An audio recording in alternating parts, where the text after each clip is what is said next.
Lalu peran media sosial gimana dong Bu ketika itu? Apakah sevital itu kalau kita bicara generasi sekarang? Yang Vanar tahu sudah mulai banyak Bu tokoh-tokoh agama yang dakwahnya itu pakai baju kartun gitu kan, mengikuti audiensnya.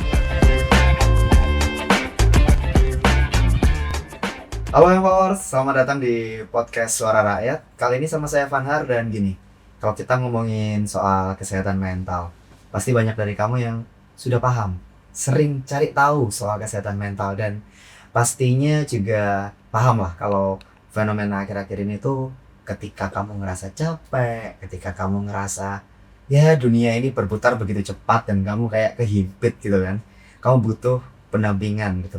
Nah, tapi banyak dari kamu juga yang Vanar yakin daripada ke psikolog, kadang ke guru spiritual, bisa juga ke tokoh agama. Nah, kita di episode kali ini bakal ngobrolinnya soal itu dan Vanar gak sendirian. Vanar sudah bareng-bareng dengan Bu Dr. Hajah Laili Abida SAGMM. Selamat datang, Bu. Akhirnya kita bisa ngobrol-ngobrol lagi nih, Bu. Kesekian kalinya, benar. Tapi kan memang kalau bicara soal kesehatan mental, memang seperti itu kondisinya ya Bu ya. Sebenarnya gini Bu, kenapa sih tokoh agama juga bisa jadi rujukan untuk empower teman-teman yang ngerasa capek dengan dunia gitu? Ya, karena tokoh agama ini masih menjadi tempat curhat yang paling utama ya bagi masyarakat yang sedang mempunyai masalah gitu. Karena memang tokoh agama sering dianggap sosok yang bisa dipercaya secara spiritual yang pasti. Kemudian yang kedua, banyak orang merasa lebih nyaman ya mengadu kepada ustadz, ustazah daripada ke psikolog. Karena masih ada stigma mereka bahwa kalau ke psikolog pasti nanti ada hitung-hitungannya gitu ya. Ujung-ujungnya nanti bayar. Iya. Tapi yang jadi pertanyaan selanjutnya, secara keilmuan Bu, ngapunten, tokoh-tokoh agama ini apakah memiliki dasar-dasar ilmu psikologi lah, paling enggak berminimumnya lah, supaya mereka juga bisa memberikan ketenangan batin lah Bu ya? Ya, sebagian ya sudah ya, tapi kayaknya sih perlu pelatihan ya, psikologi dasar begitu. Padahal prakteknya banyak kasus yang datang kepada mereka justru berkaitan dengan masalah mental sebetulnya. Yang kedua, tanpa pemahaman yang cukup dari para tokoh-tokoh ini, maka nanti di dalam penyerapan atau penyampaian kepada masyarakat yang memerlukan pendampingan itu kurang tepat. Jadi mereka memang perlu diberikan latihan lanjutan gitu ya. Iya. Dan Bu Laili sebagai salah satu tokoh agama juga, tokoh masyarakat juga, sebenarnya selama ini melihat tantangan yang dihadapi oleh teman-teman tokoh agama ini ketika dapat sambatan ya dalam tanda petik ya, itu seperti apa sih Bu biasanya Bu? Ya, karena hari ini kan memang harapan masyarakat di luar ekspektasi kita ya gitu. Mereka para tokoh ini dituntut untuk bisa menjawab semua persoalan gitu. Padahal secara psikologi kan tidak semuanya mengerti gitu. Yang pasti beberapa merasa kesulitan karena tidak punya sistem mendukung yang tentunya. Kemudian yang seperti saya sampaikan tadi, stigma masyarakat masih kalau ke psikolog pasti ujungnya uang. Iya, benar juga sih. Kalau ke kiai kan bawa gula sudah gitu ya. Itu solusi yang lebih mudah diakses bagi semua kalangan gitu Bu ya. Nah, tapi kan kadang begini, kalau kita bicara tokoh agama itu kan terkenalnya atau stigmanya pemberi nasihat, tapi untuk pendengar jarang dibilang bisa empatis. Seperti apa? Memang seperti itu kondisinya Bu Laili? Ya, memang hari ini yang pertama kita semua ya para tokoh, para ulama ini harus belajar terus dan yang pasti mendengar, jangan menghakimi. Kita dengar keluh kesahnya, kemudian kita coba untuk mencari solusinya. Jangan disesuaikan dengan diri kita, tetapi karena beragam ya problemnya, jadi harus disesuaikan dengan masalah yang ada. Karena yang datang sudah di luar ekspektasi Bu ya. Rasa empati Betul. harus lebih dimunculkan dari dalam. Oke, tadi ini kan Bu Lali juga sudah bilang perlu ada latihan dasarnya lah paling nggak. Terus ini juga empatinya juga harus dikembangkan. Iya. Pelatihannya sudah ada belum Bu untuk teman-teman tokoh Belum agama? ya, kayaknya belum ya. Harus dikondisikan dari pemerintah ini. Iya Yang juga pasti sih, betul. pemerintah betul, daerah. betul. Iya. Karena kan ya itu tadi, datangnya sekarang kalau ke tokoh agama bukan lagi minta nasihat agama, Iya. konsul ya Bu. Iya. Konsul juga. Jadi memang benar sih ketika kita bilang teman-teman pemuka agama ini harus bisa empatis, harus bisa meningkatkan empatinya. Nah, tapi kalau menurut Bu Laili, menyeimbangkan pendekatan spiritual dengan pendekatan medis itu idealnya seperti apa Bu? Ya, keduanya sebenarnya harus berkolaborasi ya, harus saling melengkapi untuk menjawab stigma yang ada pada masyarakat begitu ya. Yaitu ya pasti harus kerjasama dengan OPD gitu. Kemudian yang kedua spiritual, yang pasti spiritual ini kan memberi makna dan arah ya. Tapi kalau medis itu memberi dukungan secara kimia dan secara teknis. Dengan kolaborasi keduanya, pasti ini pemulihan akan lebih cepat. Oke, berarti tidak harus menggugurkan medisnya, tapi diseimbangkan ya Bu ya? Seimbang. Nggak boleh kita cuma pilih medis aja, spiritual aja. Oh itu nggak boleh. Harus dua-duanya ini harus jadi berimbang, dua-duanya harus berjalan seiring. Kolaboratif itu ya Bu ya. Karena kalau cuma satu aja itu nggak gigit ya pola. Setiap hal medis kalau tidak diimbangi dengan hal spiritual ya kurang pas. Iya. Tapi spiritual aja kalau tidak diimbangi dengan medis, nah itu juga jadi problem gitu kan Bu. Tapi ketika kita bicara soal spiritualitas nih Bu, biasanya kan orang ketika merasa tertekan, ketika merasa lelah itu kan urusannya yang paling besar dua nih Bu. Kadang KDRT, kadang krisis identitas. Bisa kah Bu peran-peran tokoh agama mengisi ruang-ruang itu? Bisa ya, kalau memang dari tokoh-tokohnya sendiri ini ada kemauan ya. Karena peran tokoh agama hari ini itu sangat krusial. Karena mereka notabene-nya kan sangat dipercaya oleh masyarakat gitu. Jika tidak ditangani dengan sensitif secara halus, pasti korban akan semakin trauma ya. Dan kemudian dia merasa disalahkan dan merasa bersalah. Ini kan tidak boleh. Kemudian tokoh agama yang pasti harus diberi perhatian khusus untuk menghadapi kasus-kasus yang sensitif yang pasti. Oke, karena memang ternyata ada dampaknya Bu ya ketika tokoh-tokoh agama itu untuk mengatasi KDRT. Karena mereka didengar juga Bu ya. Iya. Di komunitas masyarakat itu yang paling didengar pertama setelah keluarga tokoh agama. Itu kalau data by survei yang Vandar pernah baca memang seperti itu. Tapi sinergi secara realnya nih Bu, sinergi secara realnya. Teman-teman Komisi E atau DPRD Jatim sudah mendorong nggak Bu? Ayo tokoh agama sinergi sama psikolog klinis gitu. Sudah pernah belum Bu? Ya pastilah kita komisi melihat ini adalah sebuah kebutuhan yang sangat penting. Harus ada kolaborasi antara spiritual dan psikologi ilmu umum ya artinya ya. Kemudian kami juga mendorong kerjasama dinas sosial, Kemenak dan organisasi profesional psikologi tentunya agar tercipta tujuan yang jelas kolaboratif dalam penanganan krisis ini gitu. Bukan hanya soal program, tapi juga alur kerja yang mendukung pemulihan dan ini harus masuk di dalam desain kebijakan pemerintah daerah. Karena keduanya tidak bisa jalan sendiri-sendiri. Keduanya harus saling dukung Bu ya. Dan harus ada yang memeditasi gitu ya. Iya mediasi benar. Iya, Dan harus itu, ada mediasi. itu ruang yang bisa diisi oleh Bu Laili dan teman-teman Komisi E nggak sih Bu? Karena Kita kan, memang sebagai wasilah ya. karena kan kalau nggak ada mediatornya, Ya, nggak ada sebagai penghubungnya, betul, itu akan jadinya malah nggak jalan, nggak kemana-mana karena yang di tengah ini ruangnya kosong. Dan alhamdulillahnya teman-teman DPRD Jatim Komisi E khususnya sudah mau untuk ayo kita upayakan gitu ya. Kita upayakan tujuan mulia itu. Nah, di sisi lain tapi ini Bu Laili, gimana caranya supaya kan kalau kita bilang kolaborasi kan dua-duanya harus berjalan seiring. Supaya yang teman-teman pemuka agama juga mau sinergi dengan teman-teman psikolog klinis pun sebaliknya. Karena kan ini dua mata uang yang berbeda nih Bu. Biasanya nggak bisa loh ketemu di tengah Bu. Gimana tuh Bu Laili? Ya, dengan edukasi literasi yang bersifat dialog ya lintas profesional, insya Allah akan bisa Mas gitu ya.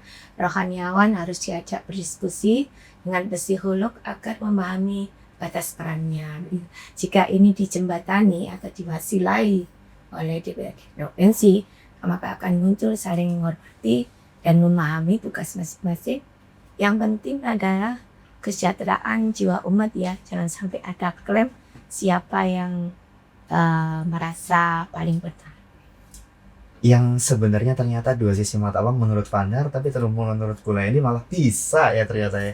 Karena pada prinsipnya pasti akan ada, nggak ada yang nggak mungkin. Luar biasa, semangatnya luar biasa ternyata untuk menghubungkan dua sisi dunia ya. Kalau Fandar bilang dua sisi dunia yang bertolak belakang, yang satu pendekatannya spiritual, yang satu pendekatannya keilmuan.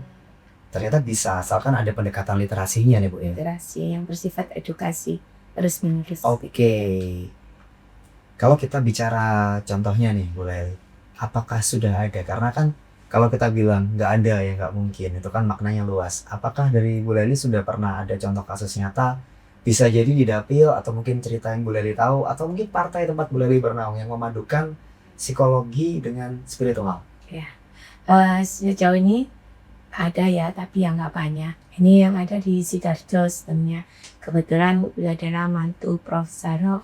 Jadi secara spiritual, secara psikologi beliau sangat menguasai gitu ya. Tetapi memang psikolog kan rata-rata tidak gratis. Hanya saja karena dia mempunyai rasa empati yang tinggi, maka ada yang bersifat gratis, ada yang bersifat tidak gratis begitu.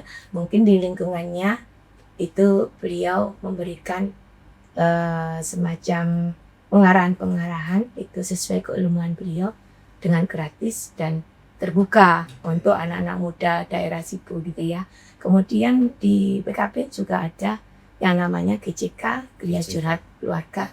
Itu untuk putra putri ibu-ibu muslimah. Oke. Gitu ya. Kemudian dari muslimat sendiri ada keluarga sakinah. Itu hampir seperti sama dengan Geria Curhat Keluarga. Kalau di muslimat ada keluarga sakinah, ini sama bentuknya dengan GCK, hanya saja lebih kepada anak-anak dari ibu muslimah. Ya. Juga ada pendampingan di advokasinya juga. Jadi semakin menarik sih ini ya, bahwa ternyata dua sisi dunia yang awalnya Fandar kira nggak bisa ketemu di tengah. Tapi ternyata dari ceritanya Bu Leli bisa. Buktinya di Sidoarjo ada. Terus PKB juga sudah menginisiasi hal yang sama. Muslimat NU juga sudah. Jadi ini jadi semakin menarik nih pembahasan antara kita hubungkan psikologi dengan spiritual. Tapi kamu gak boleh kemana-mana. Kamu stay terus di episode ini. Tetap di podcast Suara Rakyat. Balik lagi di podcast Suara Rakyat Empor. Masih sama Fandar dan juga sama Fandar masih ada Bu Leli juga. Tadi kita udah ternyata berhasil membuktikan kalau dunia spiritual, dunia itu bisa dikomunikasikan, bisa dikoneksikan dengan psikolog klinis gitu Bu ya. Tapi kalau kita bicara soal rumah sakit dan puskesmas, institusi kesehatan resmi milik pemerintah, ada nggak Bu yang bersinergi langsung dengan pendamping rohaninya? Jadi sinerginya bukan cuma dari sisi yang spiritual aja, tapi yang sisi medis pun juga bisa gitu. Ada nggak? Ada. Beberapa rumah sakit besar punya ya yang namanya INROH ya, bimbingan rohani. Tapi belum semua rumah sakit sih atau puskesmas atau klinik gitu. Tetapi sudah ada contoh kalau di tempat saya mengabdi ya di Bang Hilda SG Masito, itu punya muslimat, itu sudah ada bimbingan rohani itu dan sudah berjalan. Memang ini sedikit meringankan luka dari para pasien dan pasiennya jadi cepat sembuh begitu. Berdampak tuh ya? Berdampak sekali. Tapi rumah sakitnya rugi ya kalau cepat sembuh. Ya itu dua sisi memang ya. Jadi ya tapi ya kewajiban ya, kan harus betul. kemanusiaan. Betul. Tapi kalau kayak gitu terus SOP-nya pripun Bu? Ketika kita harus ada bimbingan rohaninya, SOP pelayanan medisnya seperti apa? Seperti ini, ditanya-tanya gitu ya. Jadi didengarkan keluhannya begitu. Kemudian selain kita beri gambaran secara umum, juga kita beri doa. Jadi kita beri amalan doa. Iya.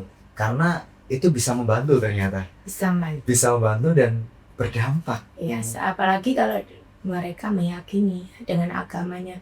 Jadi melakukan nilai-nilai agama yang benar itu dengan menambah sunnah-sunnahnya, semua akan menjadi lebih baik. Iya juga sih, karena kalau cuman dari tenaga medisnya aja sudah kasih bimbingan rohani dari si pasiennya kayak isok tadi ya nggak bisa juga, harus ketemu kan Bu. Wasilah itu kan penyambung Bu ya. Iya. Lalu ketika kita bicara ini kan kalau dari ceritanya Bu Leli ternyata bisa Bu ya. Teman-teman komisi nggak ingin mendorong adanya integrasi pendekatan agama tahu di kasus-kasus rehabilitasi sosial atau di panti-panti rehabilitasi sosialnya Pemprov. Ya, kami yang pasti sangat mendorong ya. Banyak penghuni panti, rumah rehabilitas atau korban kekerasan yang butuh pasti untuk penguatan spiritual dan yang pasti sumber dana ya dari provinsi dan kami pasti mengupayakan itu. Kemudian kami minta agar program rehabilitasi tidak hanya secara teknis tapi juga menyentuh sisi iman, keterlibatan tokoh agama dan pendampingan menjadi hal yang sangat penting, utamanya pasca trauma. Yang jadi pertanyaan Farhad selanjutnya nih Bu, ketika dari sisi yang Bu Leli diceritakan tadi sudah berhasil, biasanya masalahnya ada di birokrasi nih Bu. Gimana caranya supaya teman-teman OPD mungkin atau teman-teman Kemenak itu bisa lebih sinkron lagi dengan komunitas-komunitas keagamaan Bu? Kadang kan karena birokrasi dan ya bahasanya adalah itu harus dilalui, tapi jadinya panjang Bu. Nah itu prikon Bu, supaya mereka sinerginya bisa optimal. Ya, yang pertama tentunya harus dimulai dari forum bersama ya, gitu, dan pembagian peran yang jelas. Kemudian yang kedua, komisi E pasti dan akan menjadi fasilitator untuk mempertemukan pihak-pihak tersebut. Yang ketiga, kita bisa membuat roadmap ya bersama agar geraknya parsial begitu. Kemudian yang keempat, kolaboratif pasti akan lebih mengefektifkan ini. Jika sudah ada nota kesepahaman antara lembaga, yang kuncinya pasti komunikasi terbuka dan saling menghormati kompetensi masing-masing. Itu ada orang lain. Berarti harusnya idealnya bisa Bu ya. Tinggal ayo nih, semua pihak mau nggak join kan gitu kan. Yang jadi masalah selanjutnya nih Bu, ketika kita bicara bimbingan rohani. Nah punten ada beberapa penceramah yang bukannya malah memberikan ketenangan, malah menghakimi Bu. Tidak semua, tapi kan tetap akan ada oknum bahasanya. Padahal kan kalau kita bicara mereka-mereka yang sedang lelah, mereka-mereka yang sedang terhimpit, tertekan, itu kan kalau dihakimi malah semakin jatuh Bu ngapunten. Itu gimana Bu kalau dari menurut Bu Leli? Ya, yang pertama pasti harus sadar bahwa tidak semua siap menerima nasihat yang keras ya, apalagi yang lagi sedang mempunyai problem yang begitu berat. Yang kedua, kita harus hadir yang pasti dengan empati, bukan vonis gitu. Sampaikan pesan agama dengan bahasa kasih, bukan intimidasi. Seseorang datang ke tokoh agama bukan untuk dihakimi, tapi untuk diberi solusi yang pasti. Lebih-lebih kalau bisa sembuh gitu ya. Dan yang paling penting agar agama tetap menjadi tempat pulang yang nyaman buat mereka yang lagi punya masalah. Betul, jadi supaya ya kita nggak jauh-jauh juga dari agama gitu kan Bu. Tapi memang pendidikan agama formal kita sudah membekali guru dengan pemahaman psikologi kan Bu Leli? Apakah sudah ada di pendidikan agama formal kita Bu? Sebagian sudah ya, tapi mungkin belum menyeluruh gitu. Masih banyak guru agama yang hanya fokus pada pemahaman saja atau teks gitu ya, tetapi bukan pemahaman yang kondisi sampai ke jiwa kemanusiaan gitu ya, pada terutama kalau guru pada siswa-siswinya. Kami ingin kurikulum agama menyentuh aspek psikologi remaja yang pasti, karena remaja adalah kebangsaan. Agar guru tidak hanya mengajar, tetapi juga mendampingi dengan kepekaan secara psikologi gitu ya. Oke, Karena peran guru sangat betul. Jadi sebenarnya guru ini tugasnya jadi berat banget. ya. Tapi memang harus seperti itu masalahnya Bu. Kalau kita bicara guru ya Mbak Ore, itu kan ketika anak di sekolah sama anak di rumah itu jamnya banyakan di sekolah loh Bu. Jadi guru ini harus punya peran yang optimal untuk bisa memberikan perlindungan secara psikologis juga kan Bu. Kalau kita bicara soal ruang kebijakan Ibu, dari teman-teman DPRD Jatim atau mungkin Komisi E deh, apakah sudah mulai ada rencana spiritual care ini harus ada di fasilitas-fasilitas publik? Sekolah misalnya, ada sih sekolah itu ada BK ya Bu, tapi kan belum optimal Bu. Gimana kalau menurut Bu Laili? Yang pasti kami mendorong ya, selalu mendorong melalui perda inisiatif dan anggaran yang alternatif. Misalnya menambah alokasi untuk pelatihan konselor, rohani, RSUD, dan para dewangger gitu. Kami juga bisa bekerja sama dengan Kemenag, penyuluh misalnya gitu ya. Selama ini kalau ada kemauan politik dan kesepahaman antar instansi gitu ya, dan kesehatan spiritual harus diakui sebagai bagian dari kesehatan masyarakat yang pasti. Oke, jadi memang perlu semua harus bergerak nih. Iya. Nggak cukup cuman satu, betul. Karena kalau cuman satu aja yang bergerak, ya timpang ya Bu ya. Iya. Kalau kita bilang mobil jalan roda kanan nggak muter, ya sama aja gitu kan. Butuh semua pihak untuk bergerak bersama. Butuh semua pihak untuk punya kesadaran supaya masalah kesehatan mental ini nggak jadi cuman rencana Bu ya. Kalau cuma rencana banyak, tapi untuk bisa eksekusi dan optimal itu beda ceritanya. Tapi tadi saya mendadak kepikiran ya Bu Fana, mendadak kepikiran gimana dengan kelompok rentan Ibu? Bisakah mereka ini disentuh lewat pendekatan keagamaan? Kan ada teman-teman difabel misalnya, ada korban-korban dari kekerasan misalnya, itu seperti apa Bu? Ya, harus ada pendekatan yang inklusif ya, dan sabar juga disesuaikan dengan kondisi iklim mereka yang pasti.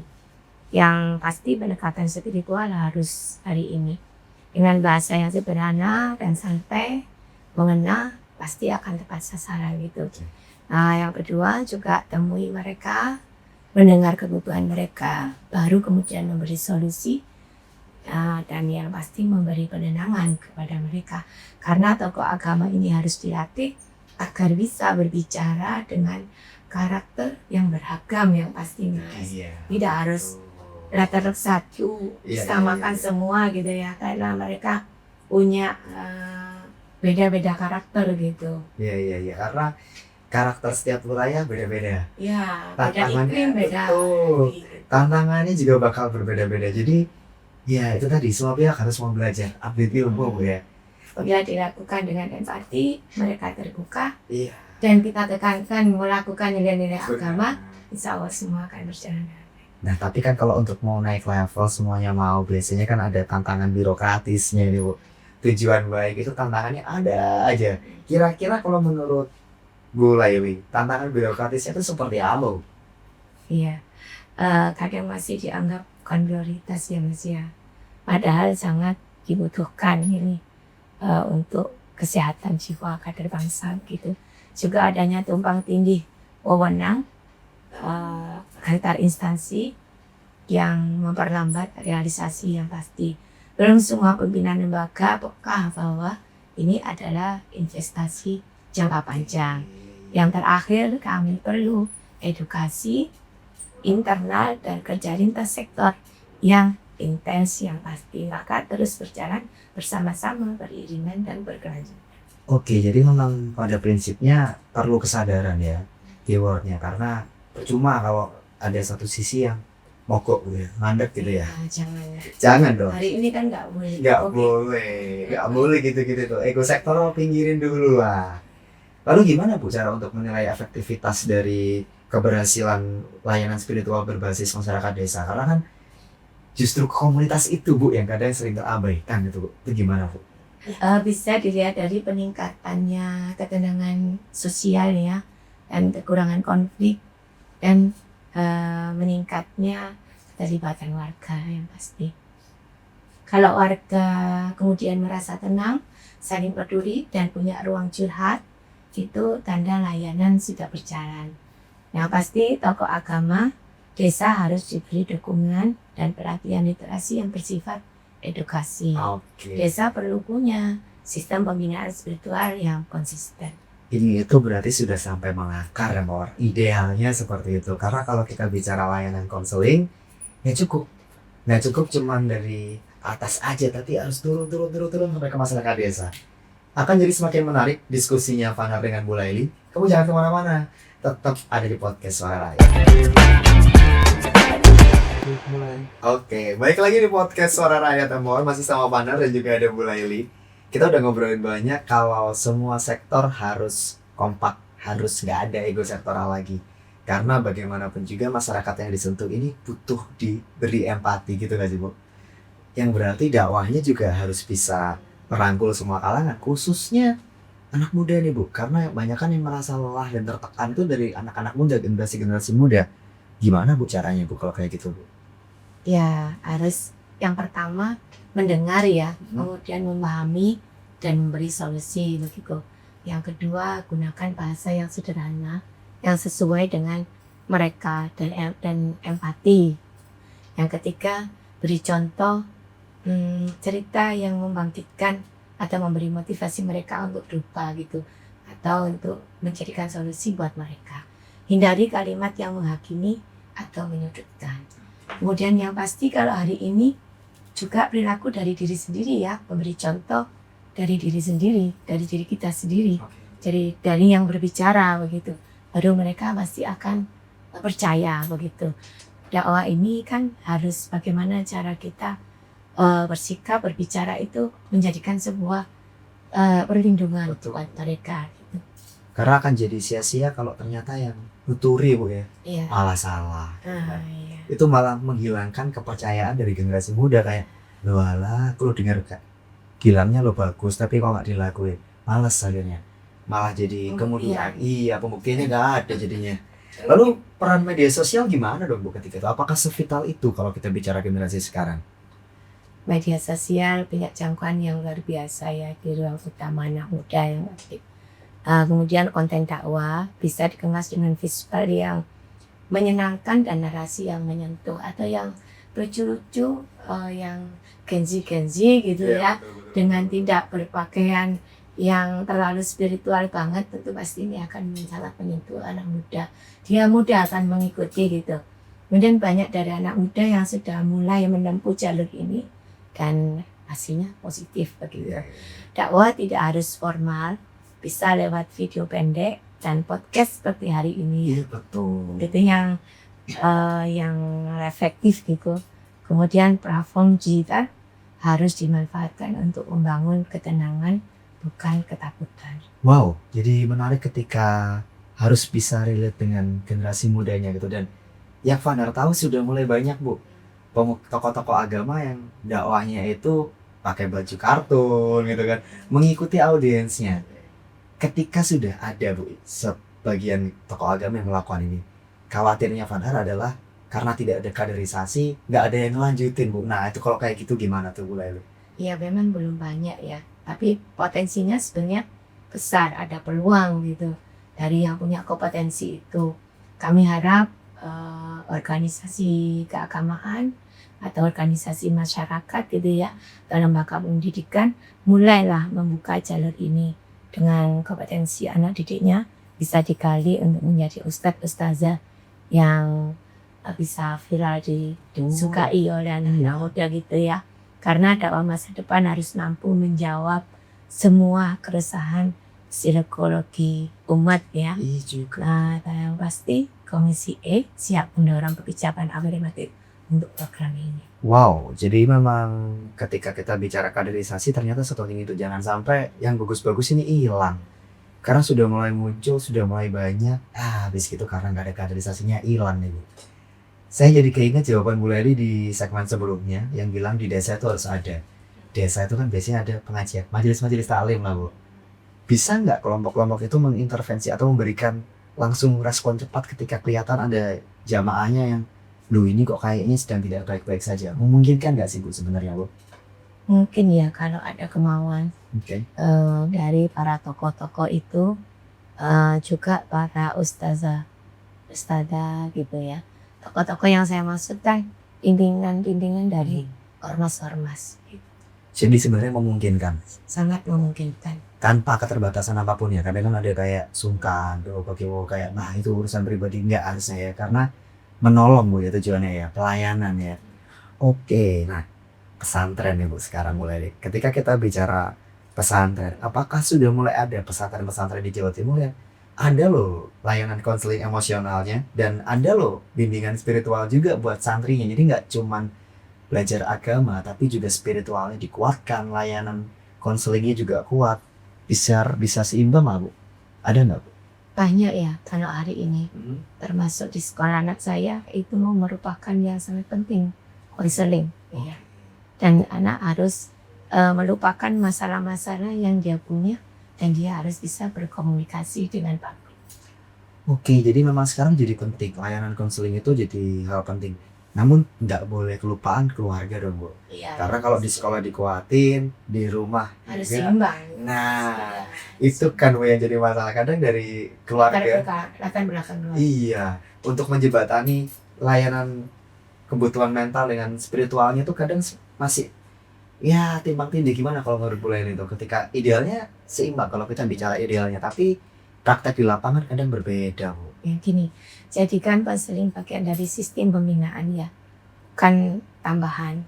Nah, kemudian kalau di pondok yang pasti santri harus tahu bahwa curhat itu bukan sebuah aib, tapi kebutuhan dalam mencari solusi problem yang ada di dalam kehidupannya. Oke, jadi memang ya keluarga harus bisa membantu. Jangan malah ketika ada anggota keluarga yang sedang tidak merasa baik-baik saja malah ya salahmu, ya kamu sih gitu kan. Terutama orang tua ya, Iya, harus sering-sering betul. tanya gitu. Kalau lagi nonton bersama atau nonton video atau makan gitu, ya sambil ngobrol-ngobrol ringan gitu biasanya lebih mengenal. Karena akan jadi percuma juga nih yang Mawar ketika di rumah tidak mendapatkan Iya. pelatihan atau layanan spiritual yang bagus. Padahal di sekolah, di pondok pesantrennya, di lingkungan dia biasa beraktivitas ada. Begitu pulang dia nggak ngerasa kayak pulang kan, kasihan banget kalau kayak gitu.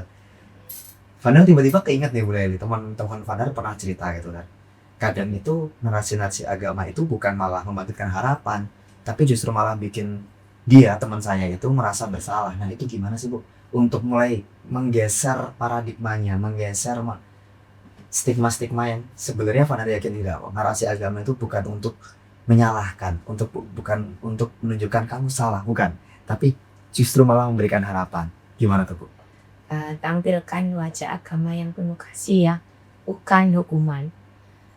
Cerita Nabi, kemudian ayat-ayat dari Al-Quran, dari hadis bisa dikemas dengan nuansa pengharapan.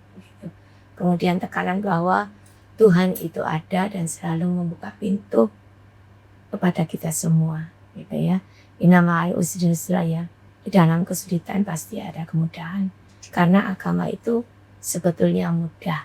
Tinggal bagaimana cara kita melaksanakan nilai-nilai yang ada di dalam agama. Oh iya, jadi sebenarnya ya seperti itu. Kok nggak malah bikin kamu merasa bersalah? Enggak, tapi justru malah memberikan harapan. Karena seperti yang disampaikan oleh Bu Leli, di mana ada kesusahan itu pasti akan ada jalan gitu Bu ya. Karena kita manusia kan ada kurang ada lebih dan punya keterbatasan. Jadi pasti harus minta tolongnya ya kepada Sang Maha Kuasa. Itu Pasti betul. selain ikhtiar gerak gitu ya. Iya. Ikhtiar doa yang pasti. Kalau cuma spiritual aja tanpa usaha juga sama aja. Pun Harus sebaliknya, iya. Nah tapi kalau kita bicara konten digital yang berkaitan dengan agama hari ini Bu, apakah menurut Bu Leli sudah cukup aman untuk generasi muda? Jangan-jangan masih banyak tuh yang oknum-oknum tadi yang malah menghakimi, yang kurang empati. Tapi kalau menurut Bu Leli seperti apa? Ya masih banyak yang keras dan menghakimi, yang memicu kecemasan gitu ya. Perlu kurasi dan edukasi kepada kreator konten dakwah sebetulnya hari ini. Meminta pada pendakwah supaya model dakwahnya itu bisa bikin konten yang tentang dakwah yang menyenangkan, bisa memotivasi, yang bisa memberi perlindungan, ramah jiwa yang pasti. Oke, itu tantangannya ada di situ berarti Bu. Gimana sih sebenarnya supaya mereka itu bisa masuk ke dakwah digital dengan aman dan nyaman? Tantangannya apakah itu atau ada yang lain kalau menurut Bu Leli? Yang pasti perlu adanya pelatihan ya dan pendampingan konten dakwah digital supaya tidak berbahaya. Kita harus ajarkan bahwa menjemurkan itu adalah bagian daripada ibadah. Jadi memang pada prinsipnya teman-teman atau senior-senior yang sudah menjadi tokoh agama, ayo update diri. Ayo kita Belajar tingkatkan terus. Betul, harus belajar terus Bu ya. Karena seperti yang Bu Leli bilang tadi, harus bisa jadi sahabat umat Bu. Jangan dihakimi, gitu gak sih Bu? Pesan Bu Leli tapi untuk rekan-rekan pemuka agama, tokoh agama, atau mungkin pendakwah, seperti apa Bu? Tokoh agama hari ini ditantang untuk menjadi lebih berat. Bukan sekedar menyampaikan ayat Al-Quran atau hadis, tetapi harus jadi pendengar, penyejuk, dan penyembuh. Kesehatan mental bukan cuma urusan psikologi, tapi urusan kita semua. Termasuk pada dai dan daiyah. Mari hari ini kita buka ruang belajar antar iman dan ilmu, antar spiritual dan kesehatan jiwa. Tugas kita hari ini bukan hanya mendakwakan kebenaran, tapi juga merawat mereka sesuai kebutuhan mereka dan memahami kebutuhan mereka. Maka akan tercipta penyelamatan umat manusia. Manusia ini adalah kader bangsa. Dan bangsa Indonesia harus sehat. Karena diri kita sangat berharga. Nah, kalau tadi kan Bu Leli sudah titip pesannya buat pemuka agamanya nih Bu Leli ya. Sekarang buat empower nih Bu. Mereka yang kadang merasa tidak baik-baik saja, kadang merasa lelah gitu Bu. Teruslah bergerak dengan semangat ya, dan semangat spiritual juga yang pasti. Kalian harus menyayangi diri sendiri karena diri kita itu sangat berharga. Jadi ya, diri kamu itu sangat berharga tuh empower. Dan juga kamu tetap harus semangat. Semangat apa? Share episode ini kemanapun. Karena apa? Supaya makin banyak yang aware, banyak yang sadar bahwa kesehatan mental itu penting. Dan ruang aman itu juga harus ada. Jangan lupa juga kamu klik tombol like sama subscribe. Terima kasih banyak anyway Bu Leli, diskusi yang membuka pandangan Fanhar bahwa gak cuma psikolog kok, tokoh agama juga ternyata bisa. Terima kasih Bu Leli udah ngobrol juga sama Fanhar dan Empower. Kamu harus stay terus pantengin podcast-podcast Suara Rakyat berikutnya. Fanhar pamit, Bu Leli pamit. Bye-bye.